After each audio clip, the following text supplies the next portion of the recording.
Bob l'éponge. Et si derrière son rire agaçant et son amour pour les Krabby Patty se cachait quelque chose de bien plus sombre? Aujourd'hui, on plonge dans les profondeurs les plus obscures de Bikini Bottom, là où les théories se multiplient et où rien n'est jamais vraiment ce qu'il paraît. Théorie 1. Le Bikini Bottom post-apocalyptique.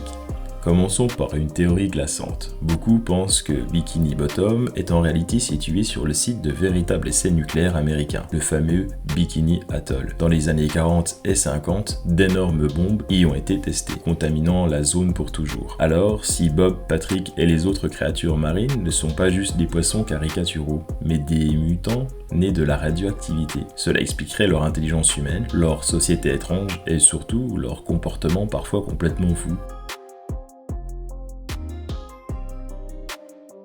Théorie 2.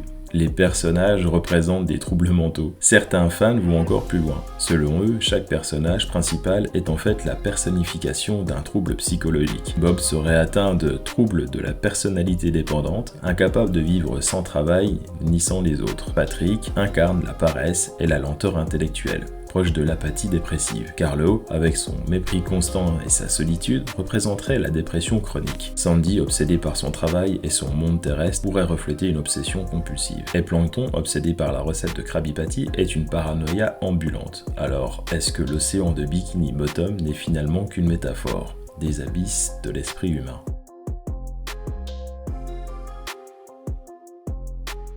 Théorie 3. Le secret sombre des Krabby Patty. Passons à une des plus effrayantes. La recette du Krabby Patty est le plus grand mystère de la série. Et ici, ce n'était pas si innocent. Une théorie affirme que les steaks de Krabby Patty sont faits de chair de crabe. Oui, de leur propre semblable. Et si Monsieur Krabs était en réalité un cannibale, utilisant la chair de ses proches pour créer son empire. D'ailleurs, avez-vous remarqué qu'on ne voit jamais d'autres crabes que lui et sa fille adoptive? Peut-être que la raison est simple. Ils ont tous fini en hamburger. Théorie 4. Le lien avec les enfers marins. Un autre détail change. Bikini Bottom est littéralement situé tout au fond de l'océan. Certains fans pensent que la ville est une représentation symbolique de l'enfer. Bob l'éponge, avec son rire éternel, serait condamné à une joie forcée. Carlo, condamné à souffrir de ses voisins stupides. Plankton, condamné à poursuivre éternellement une recette qu'il n'aura jamais. Et Monsieur Krabs, condamné à ne jamais être rassasié par son amour pour l'argent. Une ville qui n'est pas un paradis marin, mais plutôt un purgatoire sous-marin où chaque personnage expie une faute.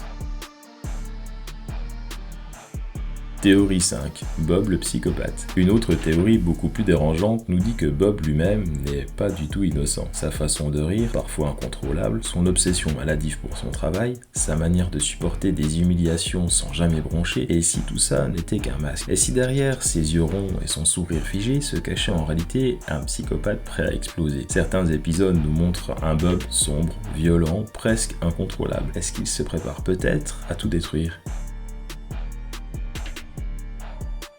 Alors, Bob l'éponge est-il une victime de la radioactivité? Une simple métaphore de nos propres troubles? Un monstre cannibale déguisé en héros? Peut-être qu'on ne connaîtra jamais la vérité.